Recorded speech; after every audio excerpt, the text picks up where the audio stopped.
Di lereng Bukit Daun, hutan menyimpan cerita panjang tentang keterbatasan, konflik, dan harapan. Dulu, masyarakat hanya dikenal sebagai perambah. Kini, mereka menjadi penjaga. Sebuah perubahan besar dimulai saat negara membuka ruang partisipasi melalui skema kemitraan kehutanan. Melalui program ini, KPHL Uni 3 Bukit Daun mengajak masyarakat untuk berperan aktif dalam menjaga hutan, sekaligus mengelola sumber dayanya secara legal dan berkelanjutan. Salah satu kelompok yang terlibat adalah kelompok LD Bukit Meranti yang dipimpin oleh Saridi. Mereka menjadi pionir dalam mengubah paradigma dari pengguna lahan tanpa hak menjadi mitra resmi negara dalam pengelolaan hutan. Ya, kemarin memang ada petunjuk dari KPHL, kita disuruh membuat proposal. Sehingga kami membuat proposal, kami serahkan ke KPHL. Tapi ya tidak semua bisa diterima, ternyata hanya kelompok kami HD Bukit Meranti yang diterima, sehingga kita mendapatkan bantuan ini. Karena memang tujuan utama untuk HD Bukit Meranti ini ke pinus, jadi pengembangan pinus ke depannya. Di samping kopi, berbibit jumlah 4.000 batang, terdiri dari permintaan kami dulu, kebetulan di ACC, pokat sebanyak 750 batang, durian 750 batang, dan pinus 2.500 batang. Kendala kemarin pertama pada saat jadwal penanaman pas bulan puasa, sehingga agak terlambat sedikit. Jadi, tapi alhamdulillah terlaksana sampai selesai. Harapannya ya kalau memang masih ada bantuan-bantuan yang sifatnya untuk membantu kami HKM terus HD, ya kemungkinan bisa dilanjutkan. Karena demi lestarinya hutan yang jelas itu. Ada, kalau sekarang trennya kan hutan lestari, masyarakat makmur.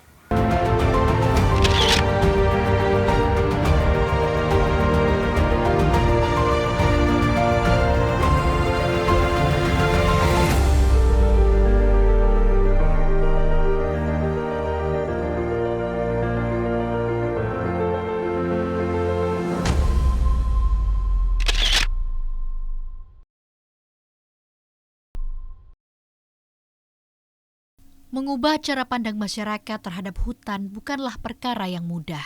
Disinilah peran para pendamping menjadi kunci. Salah satunya Oma Mustadi yang sejak awal mendampingi kelompok Bukit Meranti.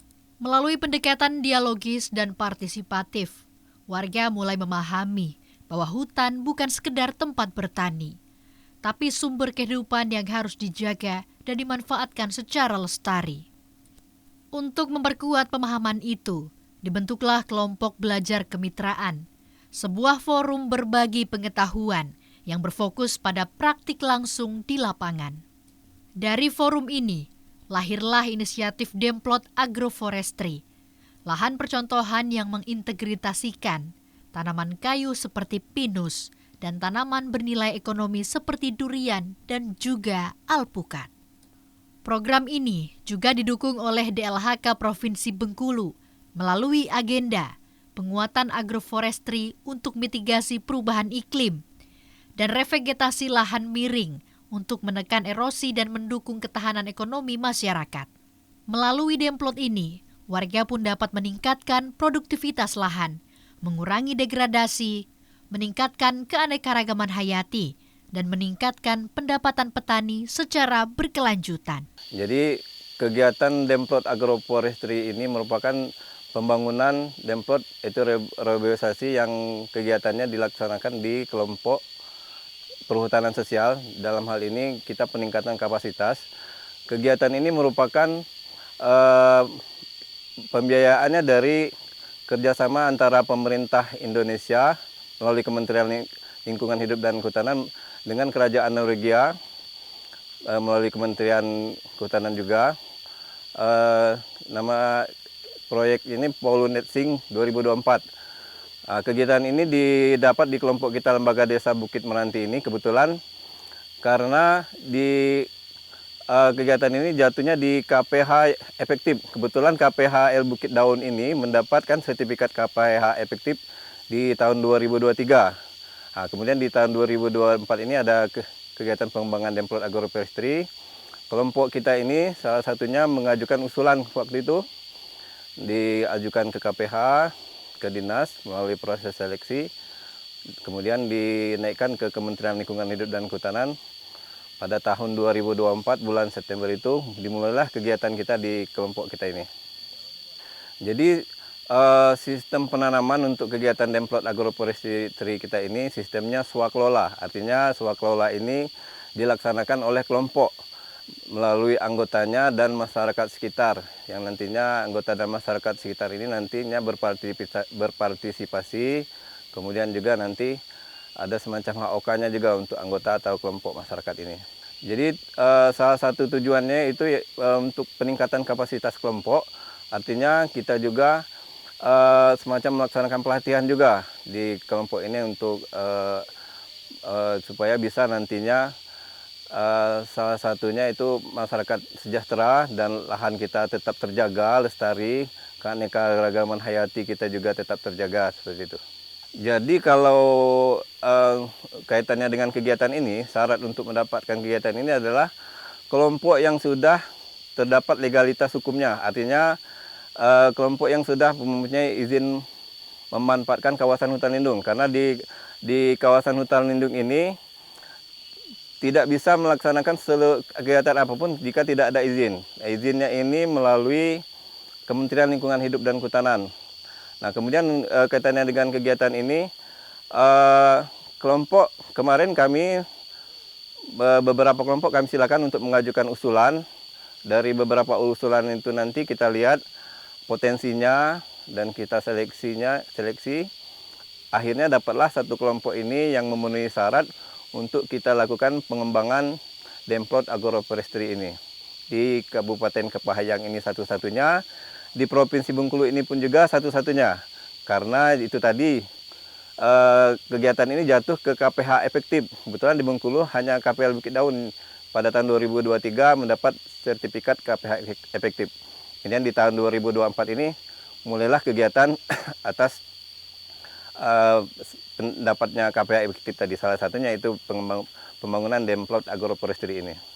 Metode yang kami terapkan di masyarakat ini artinya kalau untuk secara aturan kita sudah di dalam SK, namanya SK perizinan itu sudah tertuang di situ, ada hak dan kewajiban masing-masing dari anggota masyarakat, tidak boleh seperti ini, tidak boleh seperti itu.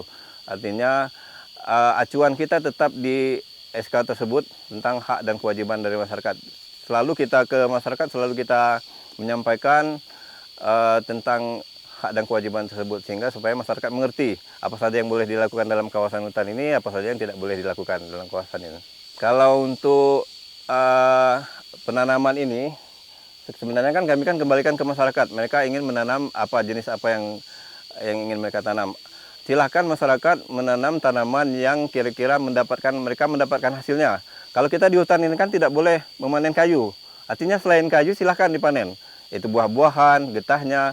Jadi silahkan menanam tanaman yang nantinya menghasilkan buah-buahan tersebut atau getah tersebut. Seperti pinus kan yang diambil kan getahnya, bukan kayunya. Seperti durian dan alpukat itu buahnya. Nanti juga supaya tidak berbentur dengan kawasan hutan ini kita buat agar masyarakat tidak melakukan penebangan. Jadi, artinya kita buat jalur atau di sela-sela dengan masyarakat kita memberikan pemahaman tersebut.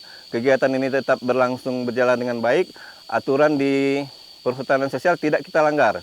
Jadi kegiatannya berjalan dengan hasil yang kita harapkan nanti. Aturan tetap terjaga dan hutan tetap terjaga kelestariannya. Di hak dan kewajiban anggota itu salah satunya mungkin masyarakat di dalam kawasannya silahkan yang mau menggarap, misalkan masyarakat kan ada yang menanam kopi, menanam pinus, silakan mengambil hasilnya dengan catatan tidak boleh merubah bentangan alam itu. Artinya seperti pohon tidak boleh ditebang. Seperti itu. Silakan bila ada belukar-belukar dibersihkan, tapi namanya pohon kita tidak boleh melakukan penebangan, tidak boleh membuka lahan yang masih alami seperti itu, tidak boleh buka baru istilahnya kalau di kita ini. Larangan tersebut selalu kita sampaikan terus seperti itu. Kalau di kami ini hal yang paling menantang ketika kami istilahnya bertemu dengan masyarakat yang mungkin tidak bertemu, tapi ketemu lokasi yang wah ini ada bukaan baru seperti itu. Untuk oknum-oknum ini kadang sudah beberapa kali kita sampaikan tidak boleh, masih ada kecolongan. Harapannya dengan adanya kegiatan Demplot Agroforestry ini, nantinya dengan kegiatan ini berjalan dengan baik sesuai dengan tahapan-tahapannya, sesuai dengan rencana-rencana yang sudah kita susun. Kami harap nanti hari Demplot ini tumbuh dengan baik tanamannya, tumbuh dengan baik, dengan harapan juga menghasilkan hasil yang baik pula. Dengan mendapatkan hasil yang baik ini otomatis harapan kita kesejahteraan anggota dan masyarakat meningkat. Dan juga dengan meningkatnya kesejahteraan ini diharapkan kita hutan kita ini tetap terjaga, kelestariannya tetap terjaga agar kedepannya seperti sumber-sumber air dan segala macam itu tetap terjaga untuk nantinya untuk kita dan anak cucu kita ke depan juga. Hutan bukan lagi wilayah abu-abu yang menjadi sengketa. Kini, hutan menjadi bagian integral dari pembangunan desa. Di Desa Karanganyar, kolaborasi antara pemerintah desa, kelompok masyarakat, dan KPHL Unit 3 Bukit Daun menjadi kekuatan yang baru. Menurut Aris Subekti, Kepala Desa Karanganyar, kemitraan ini banyak sekali memiliki manfaat. Di antaranya memperjelas status lahan masyarakat, mengurangi konflik, dan memberi peluang ekonomi serta ekologi yang berkelanjutan. Pemerintah desa mulai memasukkan kemitraan kehutanan dalam dokumen perencanaan, dari RPJMDes hingga RKPdes, termasuk pelatihan, pengembangan produk hutan bukan kayu, dan pemantauan berbasis masyarakat. Selamat sore, Pak. Sore juga, Mbak. Iya. Pak, ini mau bertanya terkait dengan kemitraan masyarakat. Ini awal mulanya seperti apa, Pak? Hutan Desa Karanganyar awalnya karena masyarakat kami Desa Karanganyar menggarap hutan lindung. Karena itu ilegal, jadi kami berusaha pemerintah desa membentuk namanya kelompok hutan desa Bukit Meranti dan mengajukan proposal ke KPHL Bukit Daun. Akhirnya hutan desa diberi izin oleh pemerintah selama 35 tahun dengan catatan memenuhi petunjuk-petunjuk dari KPHL Bukit Daun. Nah, ini awal mulanya, Pak, siapa yang menginisiasi dulu, Pak?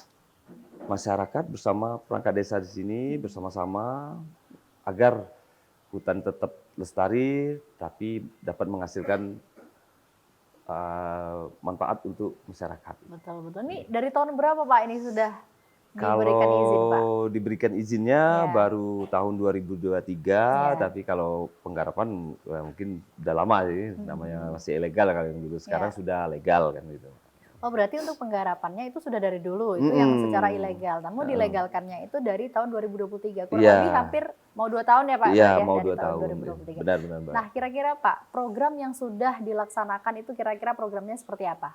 Alhamdulillah tahun 2024 kemarin kami mendapatkan dana reboisasi, mengajukan proposal kepada KPHL dari Lampung mendapatkan dana reboisasi berupa bibit pinus, alpukat, dan durian. Dan di bulan puasa kemarin kami tanam, sekarang udah tumbuh. Mudah-mudahan ke depannya ada tambahan program-program lain, dan kami juga dari desa dan hutan desa merencanakan wisata hutan pinus di Bukit Meranti nanti, hutan desa Bukit Meranti. Nah, kira-kira, Pak, kedepannya ini adakah tidak, Pak, gambaran mau nanam apa lagi selain mungkin pinus, alpukat, dan juga durian? Adakah mungkin gambaran yang akan dilaksanakan nanti yang mau ditanam, Pak? Kalau itu untuk sementara baru itu aja, tapi kalau dari desa ada program ketahanan pangan juga, yaitu 1 desa 1 hektar, kami menanam jagung, sekarang lagi proses pembersihan lahan itu. Tadi saya sempat mendengar terkait dengan wisata hutan pinus, itu apakah termasuk dalam program yang akan dicanangkan atau dilaksanakan nanti, Pak? Ya, benar, itu untuk kedepannya kami ini usahakan itu wisata hutan pinus kami akan melaksanakan itu, tapi kami melaksanakan musyawarah dulu bersama kelompok hutan desa nanti. Iya, nanti akan adanya hutan pinus itu, Pak. Iya, kami Kalau program yang susun lain program ada ini. tidak, Pak, selain dari desa wisata hutan pinus itu, Pak? Kalau hutan pinus itu kan sudah ada produksi Ya, getah pinus ya. betul, nah, betul. Itu selain mendapatkan untuk kelompok hutan desa juga mendapatkan PAD desa. Ya. Gitu. Kalau berdasarkan penglihatan Bapak, kira-kira persentase keberhasilan dari program yang sudah dilaksanakan itu berapa persen, Pak? Kalau untuk reboisasi ya sekarang lagi proses penanaman ya sudah, kalau daya tumbuhnya 80-90%, Ya. mudah-mudahan ya ke depan kalau bisa ya kita terus ini wisata hutan desa, hutan pinus tetap berjalan nanti gitu. Kita harus optimis dulu. Ya, betul. Harus optimis dulu ya, Iya, Pak ya, intinya. Nah, kira-kira Pak, selama kurang lebih hampir 2 tahun ya, Pak, kira-kira dampak yang terjadi di masyarakat apa, Pak? Sebelum nanti saya akan membahas terkait dampak di pemerintahan atau pemerintah desa. Seperti apa dampak di masyarakat dulu, Pak? Alhamdulillah dengan adanya hutan desa ini masyarakat ya mengelola tanaman juga tenang, nggak dikejar-kejar lagi. Selain juga kita menjaga hutan tetap lestari, masyarakat pendapatannya meningkat. Ya. Gitu. Artinya kalau untuk masyarakat ini kan ekonomi dan juga lingkungan ya, Pak, Lingkungan, banyak ya. manfaatnya. Nah, kalau untuk pemerintah desa sendiri, Pak, manfaatnya seperti apa, Pak? Pemerintah desa juga ada manfaatnya, walaupun kecil kita Ya. udah ada pendapatan hasil desa. Gitu. Artinya memang PAD desanya sudah sama-sama ada. bukan menguntungkan, tapi katakanlah sama-sama bermanfaat ya, Pak. Iya, Kemudian bermanfaat. dari pemerintah desa juga memberikan fasilitasi sebagai fasilitator, kemudian masyarakat juga memanfaatkan lahan tersebut sehingga menghasilkan ekonomi dan juga untuk lingkungan itu tadi. Iya, karena Luar kami biasa. juga desa ada program namanya perubahan iklim kan. Perubahan Jadi iklim. kita menjaga hutan agar bisa mensuplai oksigen untuk masyarakat Karanganyar sekitar maupun umumnya Kabupaten Payang, Provinsi Bengkulu. Betul. Tadi sudah membahas terkait dengan desa wisata juga, Pak. Iya. Kira-kira kalau kita berbicara terkait dampak, itu biasanya kan ada dampak positif dan negatif. Kalau Iya. negatifnya sekarang, Pak, ada tidak, Pak? Untuk masyarakat dulu, Pak. Oh, kalau negatifnya ya nggak ada sih, Pak. Mm-mm. Nggak ada kalau negatifnya. Tidak ada dampak negatifnya Iya, ya, kalau ini memang semuanya positif. Karena untuk masyarakat ekonomi Untuk tadi, ekonomi. kemudian juga dengan lingkungan. Iya. Sama juga seperti dengan yang untuk pemerintah desa. Iya, Seperti itu. sebenarnya. Bapak, terima kasih banyak waktunya. Sama-sama, Mbak. Memberikan informasi yang luar biasa dan pastinya bermanfaat Oke, untuk Mbak, saya dan juga sama-sama. untuk pemirsa yang menonton. Terima kasih banyak. Oke, Mbak. Tak hanya itu, dukungan bibit dari KLHK memperkuat semangat warga. Bibit durian, alpukat, dan pinus ditanam di kawasan Demplot sebagai pondasi masa depan. Erjon, seorang tokoh masyarakat yang dulu skeptis, kini menjadi salah satu pendukung terkuat program ini. Kalau menurut saya sebagai tokoh masyarakat ini sangat berpotensi sekali untuk masyarakat Desa Karanganyar karena mungkin untuk respon ke depannya sangat bagus. Misalnya dalam arti kata dalam rentan ekonomi itu dia bisa terbantu dengan menambahkan income-nya per bulan atau per hari lah. Kalau saran saya ini diteruskan karena dan saya bilang tadi karena ini berpotensi positif sekali dengan masyarakat Desa Karanganyar. Kemitraan ini membuktikan bahwa perubahan tidak harus datang dari atas. Ia bisa tumbuh dari akar, dari desa, dari tangan-tangan warga yang percaya pada harapan.